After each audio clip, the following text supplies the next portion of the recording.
तमाम कनस्तर सोने के जर्रात से भरे हुए हैं जनाब। हक का दावा तो तुम बड़े फख्र से करते फिरते हो उरूज।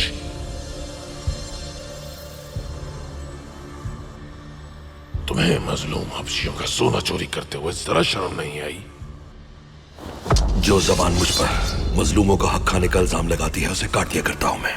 क्या तुम जानते हो कि मैंने कितनी बार मजलूमों की हिफाजत के लिए दुश्मन से जंग की है? ना ही दुश्मन को और ना ही तुम जैसे काफिल को अपनी मेहनत पे पानी फेरने दूंगा मैं। ये कोई तुम्हारा समंदर नहीं है जहां तुम जब चाहे लूटमार करते फिरो। इस सरजमीन पे कानून मौजूद है, निजाम चलता है। जहां से सोना पकड़ा गया वहां तुम मौजूद थे और हकीकत तहकीकात के नतीजे में सामने आ ही जाएगी।